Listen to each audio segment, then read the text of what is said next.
Selamat pagi, siang, sore, malam, Bapak Ibu dosen. Pada kesempatan kali ini, kami dari kelompok 1 KPD, Mata Kuliah Bahasa Indonesia dan Teknik Penulisan Akademik, akan mempresentasikan hasil diskusi kelompok kami mengenai kalimat parafrasa.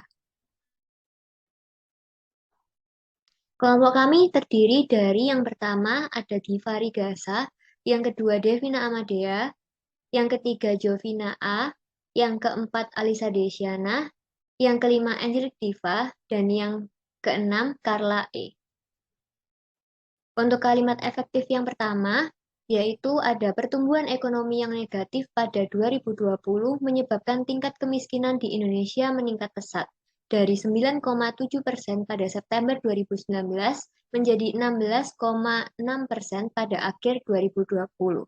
Kemudian untuk kalimat parafrasanya ada dua. Yang pertama, tingkat kemiskinan di Indonesia melambung tinggi dari 9,7% pada September 2019 menjadi 16,6% pada akhir 2020.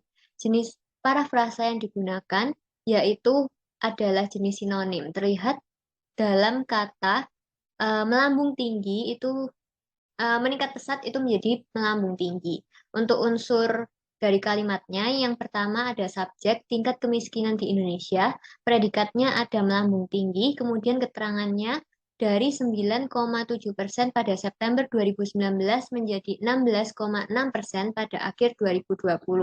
Mengapa termasuk keterangan? Karena Uh, jika dari 9,7% pada September 2019 menjadi 16,6% pada akhir 2020 itu dihilangkan, maka tidak akan mengubah kalimat yang aslinya, karena kata melambung tinggi itu sudah mewakilkan kalimat yang dihilangkan tersebut.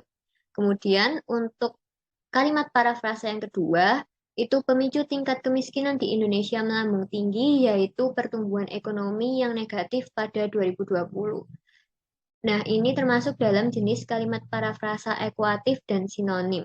Sinonimnya terlihat pada kata menyebabkan, pada kalimat efektif, di mana kata dasarnya adalah penyebab, kemudian diganti menjadi pemicu. Lalu, untuk kata meningkat pesat diganti menjadi melambung tinggi.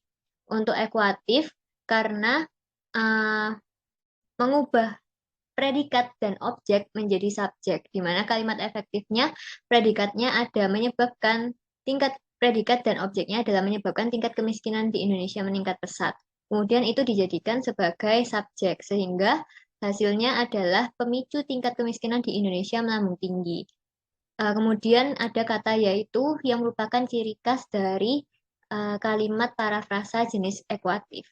Untuk unsur kalimat parafrasa yang kedua ini, subjeknya adalah pemicu tingkat kemiskinan di Indonesia melambung tinggi, predikatnya yaitu pelengkapnya ada pertumbuhan ekonomi yang negatif pada 2020.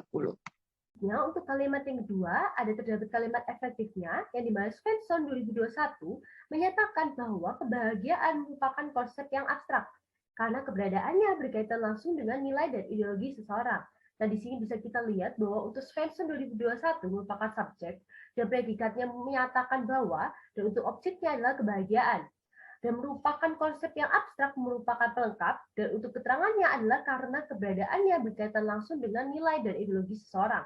Nah, kalimat efektif ini dapat dibagi menjadi dua jenis parafrasa, yaitu ada kalimat parafrasa sinonim, yang dimana kalimatnya adalah Svensson 2021 membuktikan bahwa kebahagiaan merupakan konsep yang teoritis, karena keberadaannya berkaitan langsung dengan nilai dan ideologi seseorang.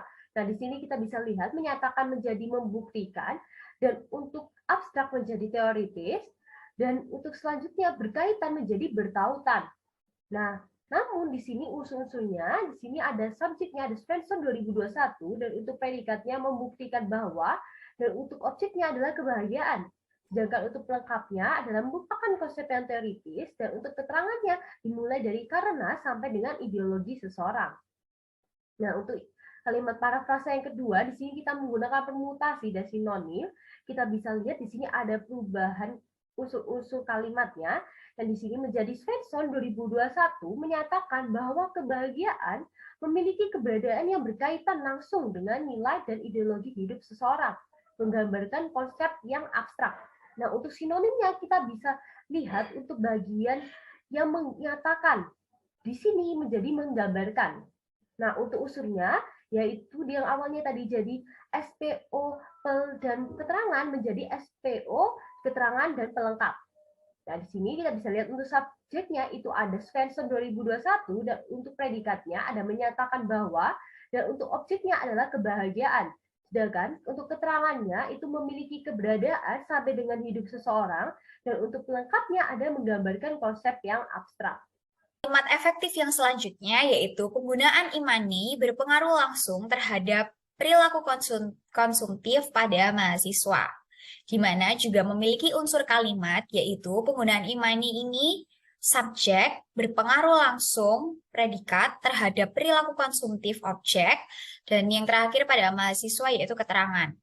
Lalu, kalimat parafrasa yang pertama yaitu perilaku konsumtif berpengaruh langsung terhadap penggunaan imani pada mahasiswa, di mana kalimat tersebut termasuk kalimat permutasi dan juga memiliki unsur kalimat yaitu subjeknya perilaku konsumtif, predikatnya berpengaruh langsung, objeknya terhadap penggunaan imani, keterangannya pada mahasiswa. Kenapa bisa masuk ke kalimat parafrasa permutasi? Karena subjek dan objeknya yang di awal itu akan diubah menjadi subjeknya gitu kan ya.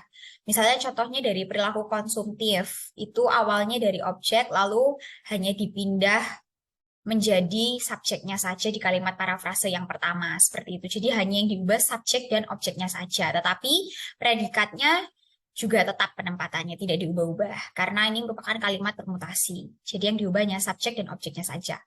Lalu untuk kalimat parafrase yang kedua, yaitu penggunaan imani berdampak langsung terhadap perilaku konsumtif pada mahasiswa. Kalimat parafrase ini termasuk di sinonim karena berdampak langsung dan juga berpengaruh langsung itu sama. Jadi dikatakan parafrase sinonim. Di situ juga ada keterangan unsur kalimatnya, di mana subjeknya penggunaan imani, predikat berdampak langsung, lalu objeknya terhadap perilaku konsumtif, dan keterangannya pada mahasiswa.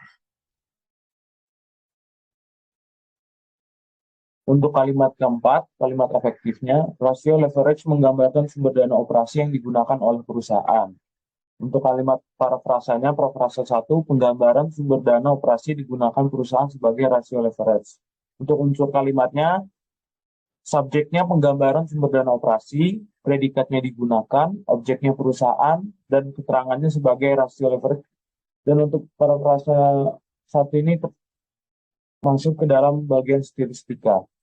Parafrase kedua, sumber dana operasi yang digunakan oleh perusahaan digambarkan dengan rasio leverage. Untuk subjeknya, sumber dana operasi, predikatnya digunakan oleh, objeknya perusahaan, dan keterangannya digambarkan dengan rasio leverage. Kalimat yang kelima yaitu para pelaku UMKM merasakan manfaat dari teknologi digital payment.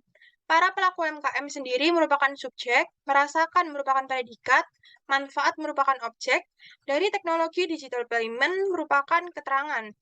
Kalimat tersebut diparafrasa menjadi mereka merasakan manfaat dari teknologi digital payment. Jenis parafrasa ini merupakan elips atau pelepasan, di mana kata para pelaku UMKM diganti menjadi kata mereka. Unsur kalimat parafrasa tersebut yaitu mereka adalah subjek, merasakan merupakan predikat, manfaat merupakan objek, dari teknologi digital payment merupakan keterangan. Parafrasa yang kedua yaitu teknologi digital payment dirasakan manfaatnya oleh para pelaku UMKM. Jenis parafrasa ini merupakan kalimat aktif menjadi pasif, di mana kata merasakan yang merupakan predikat diganti menjadi dirasakan. Adapun unsur kalimat dari kalimat parafrasa ini merupakan teknologi digital payment, yaitu subjek, dirasakan merupakan predikat, manfaatnya adalah objek, oleh para pelaku UMKM merupakan keterangan. Untuk kalimat yang terakhir, kalimat keenam, yaitu dengan kalimat efektif, analisis data dalam penelitian ini menggunakan model Miles dan Huberman, di mana unsur dari kalimat efektif ini subjek yaitu analisis data, keterangan yaitu merupakan keterangan dari subjek yaitu dalam penelitian ini, predikat menggunakan, dan objek yaitu model Miles dan Huberman. Kemudian dari kalimat efektif ini saya mengubahnya menjadi dua kalimat parafrasa. Dengan kalimat parafrasa yang pertama, model Miles dan Huberman digunakan untuk analisis data pada penelitian ini. Pada kalimat parafrasa yang pertama ini, saya menggunakan jenis kalimat aktif ke kalimat pasif. Yaitu, pada kalimat efektif merupakan kalimat aktif karena menggunakan kata menggunakan dengan awalan me. Kemudian pada kalimat parafrase yang pertama, saya mengubahnya menjadi kalimat pasif, yaitu pada kata digunakan, karena awalan kata yaitu di. Yang diubah di sini hanya predikatnya saja, yaitu menggunakan menjadi digunakan. Kemudian, untuk unsur dari kalimat parafrase yang pertama ini, untuk subjek, yaitu model Miles dan Huberman, predikat digunakan untuk, objek, yaitu analisis data, dan keterangan pada penelitian ini. Kemudian, untuk kalimat parafrase yang kedua, yaitu penggunaan dalam analisis data pada penelitian ini adalah model Miles dan Huberman. Untuk kalimat parafrasa yang kedua ini, saya menggunakan jenis parafrasa ekuatif. Karena predikat dan juga objek dari kalimat efektif diubah menjadi subjek, dan kemudian saya menambahkan kata adalah pada kalimat parafrasa kedua. Kemudian untuk unsur dari kalimat parafrasa yang kedua, subjek, yaitu penggunaan dalam analisis data pada penelitian ini, predikat, yaitu adalah, dan objek, yaitu model Miles dan Huberman. Sekian presentasi dari kami, kelompok 1 terkait kalimat parafrasa. Sekian dan terima kasih.